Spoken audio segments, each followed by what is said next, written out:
मित्रांनो, काल आपण संकीर्ण प्रश्न संग्रहामधले काही नमुना दाखल उदाहरणं सोडवली. त्याच्या पुढील काही उदाहरणांचा अभ्यास आज आपण या ठिकाणी करूया. प्रश्न 10वा. त्रिकोण एबीसीच्या कोण बी आणि कोण सी चे दुभाजक बिंदू एक्स मध्ये छेदतात. रेषा AX बाजू BC ला Y मध्ये छेदते. जर AB ची किंमत 5 असेल, AC बरोबर 4, BC बरोबर 6, तर AX छेद XY या गुणोत्तराची किंमत काढा. विद्यार्थी मित्रांनो, प्रश्न काळजीपूर्वक वाचून आकृतीचे निरीक्षण केल्यास आपल्याला काय दिलंय आणि काय विचारलेलं आहे याच्यावर थोडंसं विचार करा. एक त्रिकोण एबीसी आहे, त्याचे दोन कोन दुभाजक दिले आहेत, कोन बी आणि कोन सी चे दुभाजक बिंदू एक्स मध्ये छेदतात. त्यानंतर AX ही जी रेषा आपल्याला दिसते ही बाजू BC ला Y मध्ये छेदते. त्यानंतर काही रेषाखंडांच्या लांब्या आपल्याला दिल्या आहेत आणि AX छेद XY या गुणोत्तराची किंमत आपल्याला शोधून काढायची. तर काय करणार, कोणता गुणधर्म, कोणतं प्रमेय या ठिकाणी उपयोगात आणणार याचा थोडासा विचार त्या ठिकाणी करा. कोन दुभाजक दिलाय याचा अर्थ कोन दुभाजकाच्या गुणधर्मानुसार किंवा कोन दुभाजकाच्या प्रमेयानुसार आपण या ठिकाणी वेगवेगळ्या प्रकारचे गुणोत्तर मांडू शकतो. मग सुरुवात करूया आपण कोन बी च्या कोन दुभाजकापासून.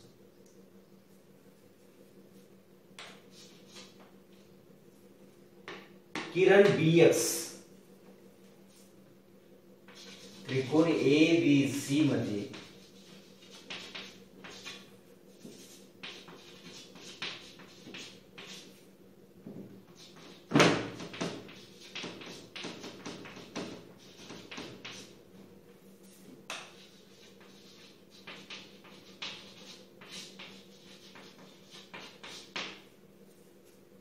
त्रिकोण ABC मध्ये किरण BX हा कोन B चा दुभाजक आहे.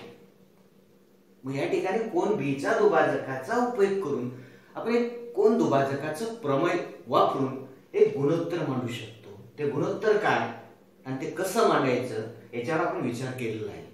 पुन्हा एकदा थोडं आठवण करून घेऊया. कोन B चा दुभाजक आहे म्हणजे B च्या लगतच्या दोन भुजा. ABC म्हणण्यापेक्षा आपण इथं त्रिकोण ABY घेतो. त्रिकोण ABY मध्ये B कोणाचा दुभाजक किरण BX आहे. आता या B च्या लगतच्या दोन बाजू म्हणजेच AB छेद BY बरोबर AX छेद XY. AB छेद BY बरोबर AX छेद XY हे गुणोत्तर आपण शोधू शकतो. आता याला कारण काय,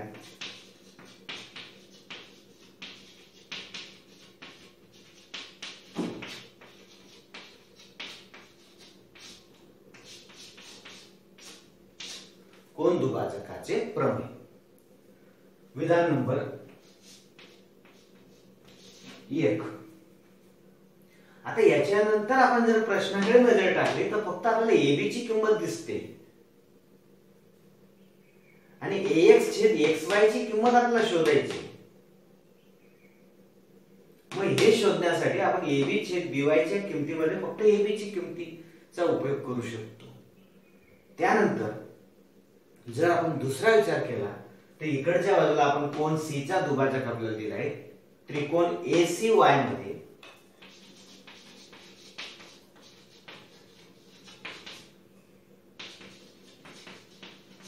किरण CX हा कोन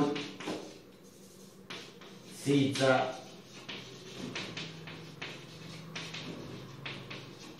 दुभाजक आहे.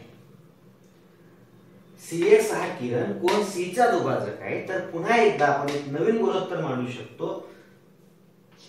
AC छेद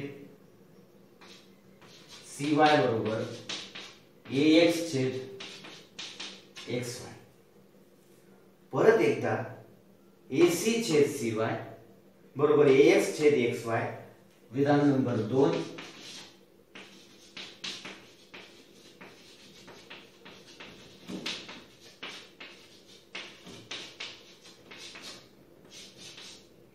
कोन दुभाजकाचे प्रमेय.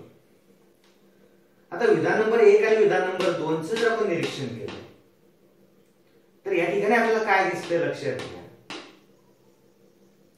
या ठिकाणी आपल्याला दिसतंय AX XY AX XY दोन्ही समीकरणांच्या उजव्या बाजू सारख्या असल्या कारणाने डाव्या बाजू सुद्धा सारख्या येतील. म्हणजे हे तिन्ही गुणोत्तर आपण समान दाखवू शकतो. विधान नंबर 1 आणि 2 वरून आपण काय लिहू शकतो बघा. AB छेद BY बरोबर AC छेद CY बरोबर AX छेद XY.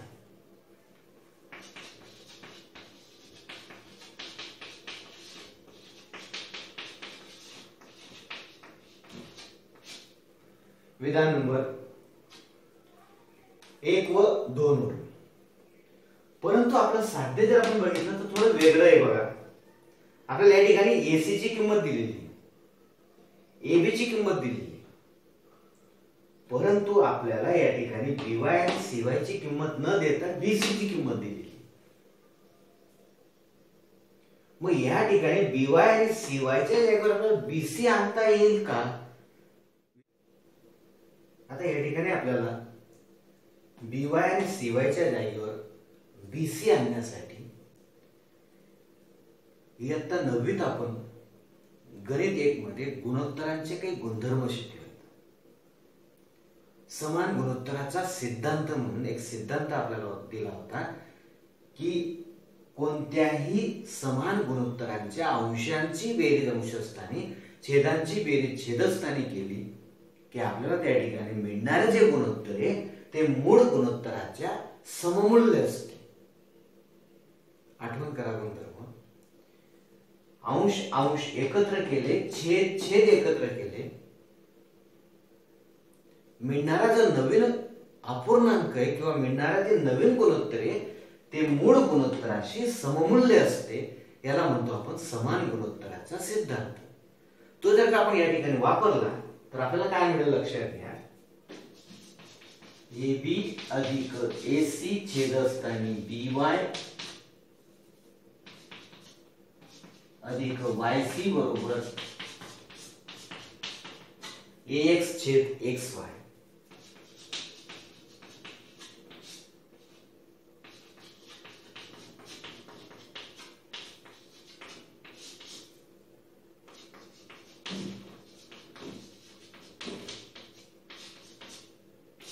समान गुणोत्तराचा सिद्धांत. ते AB आणि AC दोघांच्या किमती आपल्याला माहिती आहेत, ते आपण या ठिकाणी टाकल्या. BY आणि YC आकृतीत लक्षात घ्या. BY आणि YC ची बेरीज केली तर BC रेषाखंड तयार होतो.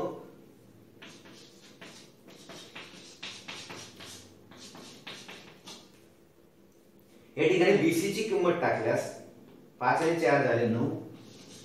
BC ची किंमत 6 बरोबर AX छेद XY. संक्षिप्त रूप दिल्यास 3 दुने 6 3 त्रिक 9 म्हणून AX छेद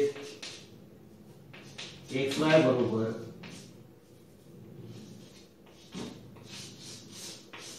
3×2. या पद्धतीने आपण AX छेद XY ची किंमत शोधू शकतो. कोन दुभाजकाच्या प्रमेयाचा उपयोग करून 2 विधानं आपल्याला मिळाली. त्या ठिकाणी 2 विधानांवरून आपण तिन्ही गुणोत्तर समान दाखवली. समान गुणोत्तराचा सिद्धांत वापरून अंशांशांची बेरीज छेदाछेदांची बेरीज केली आणि आपल्याला दिलेल्या 3 किमती ज्या होत्या AB AC आणि BC चा उपयोग करून AX छेद XY ची किंमत आपण शोधून काढली. ती आली 3×2. 11. चौकोन ABCD मध्ये रेख एडी समांतर रेख बीसी, कर्ण एसी व कर्ण बीडी एकमेकांना बिंदू पी मध्ये छेदतात, तर दाखवा की एपी छेद पीडी बरोबर पीसी छेद बी. आता या ठिकाणी आपल्याला काय करायचं लक्षात घ्या, एपी छेद पीडी आणि पीसी छेद बीपी दाखवायचे. तर यासाठी आपल्याला दिलेला काय, दोन समांतर रेषा आहेत एडी आणि बीसी, यांना दोन वेगवेगळ्या छेदिका छेदत आहेत.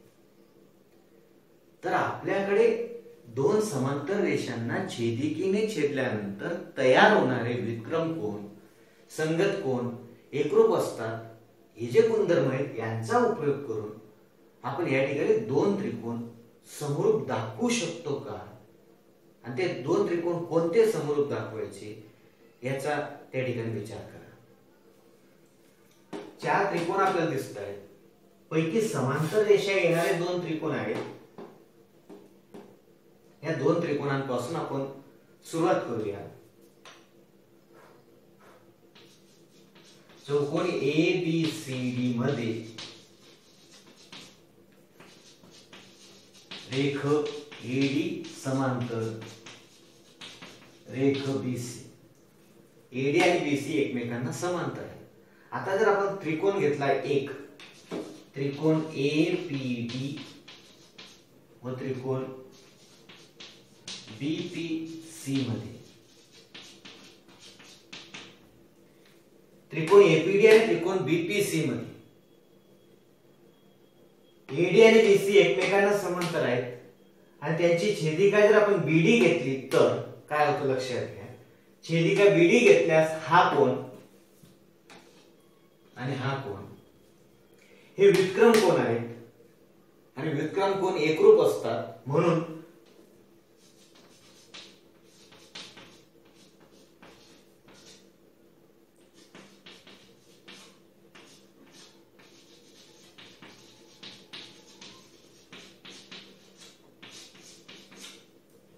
विक्रम कोन नुसार हे दोन्ही कोन एकरूप आहेत. विक्रम कोनांचा गुणधर्म आपण वापरला, दोन समांतर रेषांना एका छेदिकेने छेदल्यास तयार होणारे विक्रम कोन एकरूप असतात. त्याचप्रमाणे ह्या त्रिकोणाचा कोन ए पी डी हा एकरूप आहे, या त्रिकोणाचा कोन पी बी पी सी या कोनाची कारण आहे.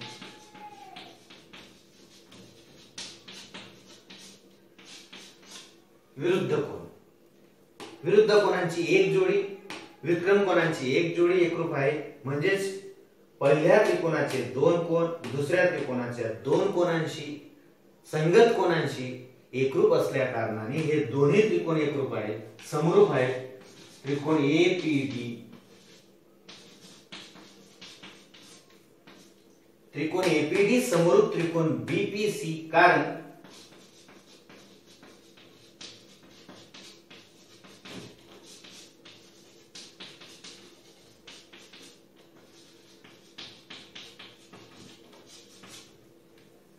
समरूपतेची कोको कसोटी. आता कोको कसोटीनुसार जर दोन त्रिकोण समरूप असतील तर त्यांच्या संगत बाजू प्रमाणात असतात, आणि म्हणून यांच्या संगत बाजू जर आपल्याला घ्यायच्या असतील तर पीडी छेद बीपी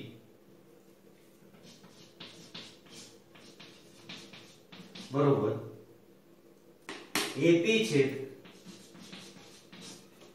पीसी. या ठिकाणी आपण पीडी छेद बीपी दाखवू शकतो आणि एपी छेद पीसी दाखवू शकतो. संगत बाजू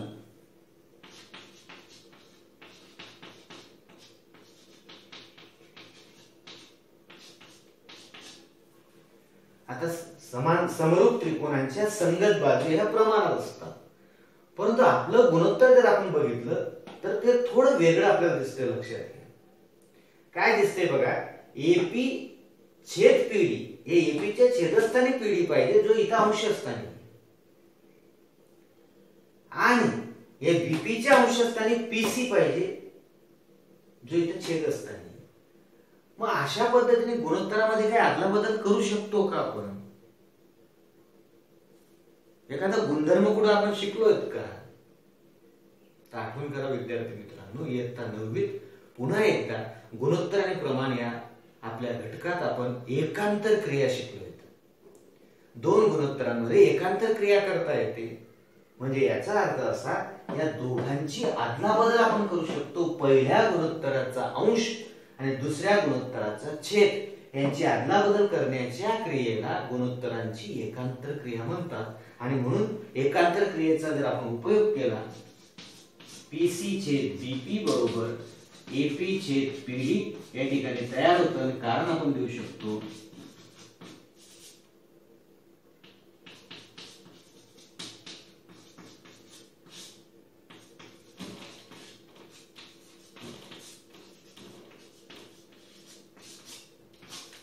गुणोत्तरांची एकांतर क्रिया करून आपण आपल्या साध्यापर्यंत सहज पोहोचू शकतो. या उदाहरणातला इथपर्यंतचा भाग खूप सोपा आहे. सहजपणे आपण कोको कसोटीचा उपयोग करू शकतो. कोको कसोटी वापरताना विक्रम कोणाची एक जोडी तुम्ही विरुद्ध कोणाची घेतली तरी चालेल, किंवा दुसरी विक्रम कोणाची जोडी तुम्ही घेऊ शकता आणि कोको कसोटीचा उपयोग करू शकता. त्यानंतर एक गुणोत्तर आपल्याला सहज मांडता येतं. फक्त राहिला शेवटचा मुद्दा, हा कुठेतरी 9वीच्या अभ्यासक्रमातून आपल्याला शोधून काढून त्याचा उपयोग इथं करता आला पाहिजे, ज्याला आपण एकांतर क्रिया म्हणतो. त्याशिवाय आपलं साध्य आपल्याला मिळणार नाही. प्रश्न 12वा, आकृतीमध्ये रेख XY समांतर बाजू AC. जर 2AX बरोबर 3BX, XY बरोबर 9, तर AC ची किंमत काढण्यासाठी खालील कृती पूर्ण करा. एक कृती पत्रिका आहे विद्यार्थी मित्रांनो. एका आकृतीमध्ये दोन रेषाखंड परस्परांना समांतर आहे. एक महत्वाची कंडिशन आपल्याला दिली की 2AX च्या दुप्पट बरोबर BX च्या तिप्पट आहे आणि XY ह्या रेषाखंडाची लांबी 9 आहे. तर AC ह्या रेषाखंडाची लांबी किती असेल ती शोधून काढण्यासाठी एक साध्या आणि सोप्या पद्धतीची कृती पत्रिका आपल्याला दिली, जिच्यात आपल्याला काही चौकटी भरायच्या आहेत. आणि ह्या चौकटी भरण्यासाठी साधं आणि सोपं लक्षात घ्या, दिलेली जी कारण आहेत आपल्याला कंसातली त्यांचा वापर करायचा असतो आणि आपल्याकडे असलेल्या वेगवेगळ्या प्रकारच्या गुणधर्मांचा, प्रमेयांचा उपयोग या ठिकाणी करावा लागतो. मग आकृतीत दिलेल्या माहितीचा उपयोग बघा काय काय आणि कसा करायचा.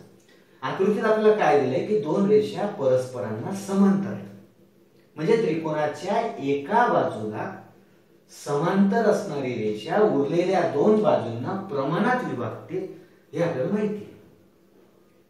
मग या ठिकाणी आपल्याला जे दिलेले कंडिशन आहे 2AX बरोबर 3BX, इथून आपण उत्तराची सुरुवात करूया. 2AX बरोबर 3BX, याच्यावर आपण गुणोत्तर मांडू शकतो.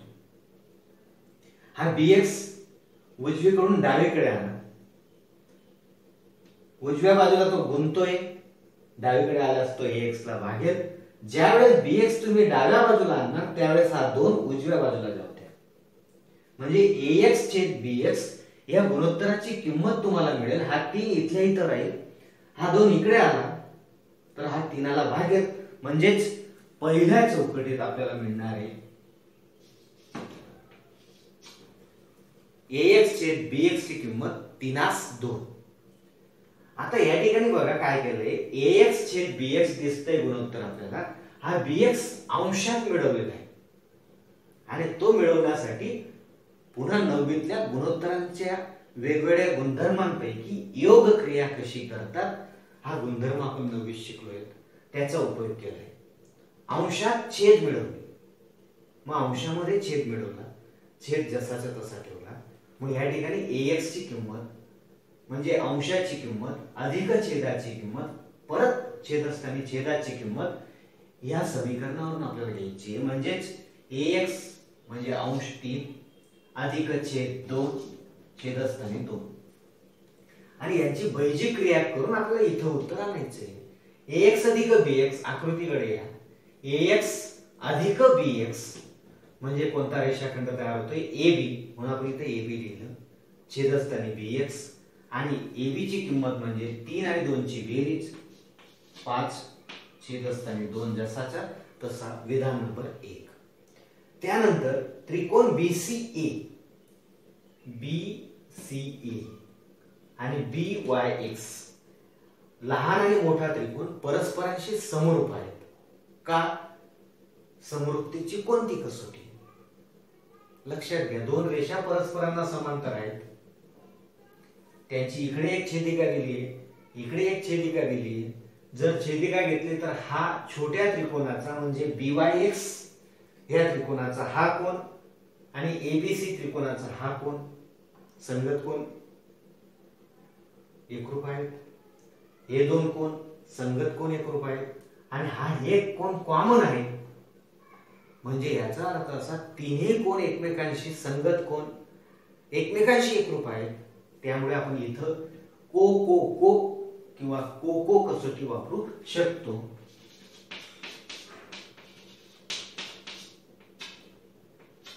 समरूपतेची को को कसोटी. आता त्रिकोण BC आणि त्रिकोण BYX को को कसोटीनुसार समरूप आहेत, तर त्यांच्या संगत बाजूंचं गुणोत्तर आपण या ठिकाणी मांडलेलं आहे. BA छेद BX AC छेद XY समांतर दोन समरूप त्रिकोणांच्या संगत बाजूंचे गुणोत्तर. AB ची किंमत या ठिकाणी आपण AB छेद BX चे गुणोत्तर मांडलं, ते या ठिकाणी टाकायचंय 5 छेद 2, विधान नंबर 1 वरून आपण किंमत टाकली 5 छेद 2. आता तिरकस गुणाकार करून आकडेमोड करून AC ची किंमत आपण डायरेक्ट काढू शकतो. 9 45 आणि त्याला 2 ने भागितलं म्हणजे झाले तुमचे 22.5. AC ची किंमत आली 22.5. याच पद्धतीने आपण वेगवेगळ्या प्रकारच्या कृती पत्रिका त्या ठिकाणी सहजपणे पूर्ण करू.